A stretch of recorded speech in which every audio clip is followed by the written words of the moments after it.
Back to trending. It's one of the most prestigious and star-studded events of the cultural calendar. The annual Cannes Film Festival is just about to take off tomorrow. But already a battle is looming between traditional cinema and new streaming technologies.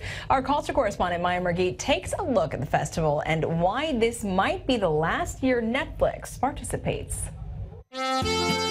It's a celebration of movies, celebrities, and filmmakers.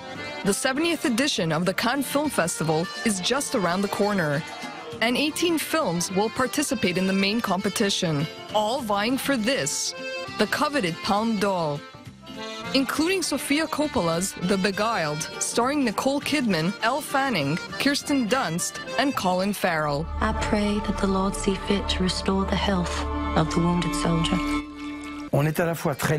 We are very far from the origins of the festival in terms of size, scope, and form. But at the same time, the essence of the festival is exactly the same. 12 days of celebrating cinema and artists. Though it's the most prestigious, the Palme d'Or is not the only prize at Cannes. 16 film schools from around the world will participate in the Cine Fondation competition. Like Heritage, an Israeli movie by Yuval Aharoni from Tel Aviv School of Cinema. The film tells the story of a homosexual man and what happens when he reveals a secret he's been keeping just days after his father's death.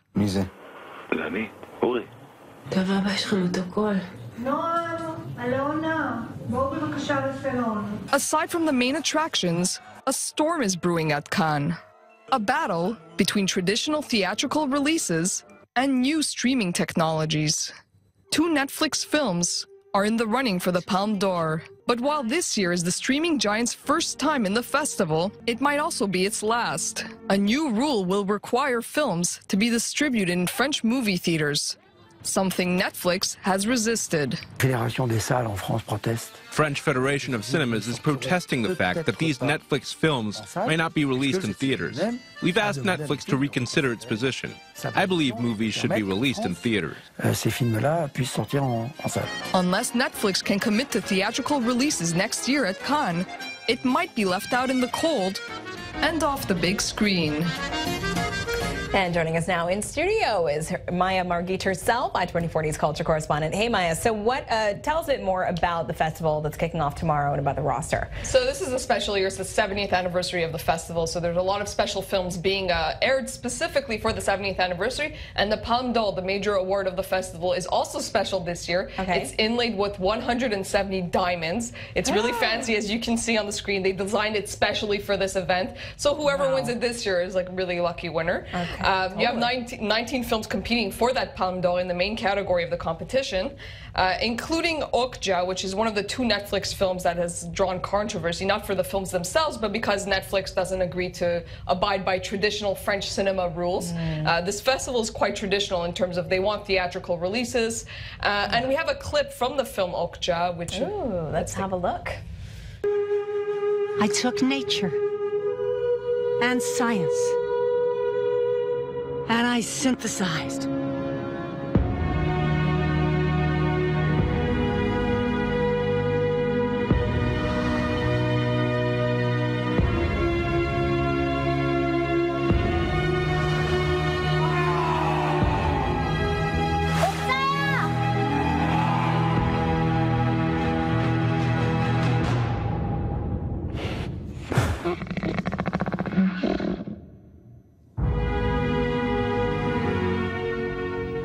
There's an animal in all of us, huh, Maya? Yeah, it's really cool. Netflix is so good. They know really good at getting attention, and it's about a monster. It's a monster film, basically. And it has an ecological message as well. It's with Tilda Swinton and Jake Gyllenhaal, 2 great, amazing actors. Phenomenal. Directed by this Korean director named Bong Joon-ho, who's very famous and well-respected in the film community.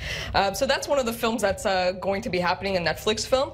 Another film is an American film also in the competition for the Palme d'Or called Wonderstruck.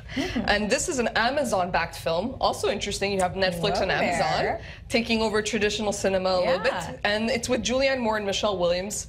It's about two deaf children living parallel lives in 1920s and 1970s Midwest in the U.S. It's based on an illustrated novel for children by Brian Selznick from 2011. And it's coming out on October 20th across the world, and on May 19th it will screen at the Cannes Film Festival. Wow, exciting. So that's what we have for two of the films in the main categories. Now there are other categories for people who won't win that beautiful, lovely diamond-encrusted Palme d'Or. Beauty and the Dogs. This is one of the official film selections. It's another category of the Film Festival of Cannes. It's a French-Tunisian drama directed by Kauter Ben Hania. And we also have a clip, an excerpt from the film to have a look at.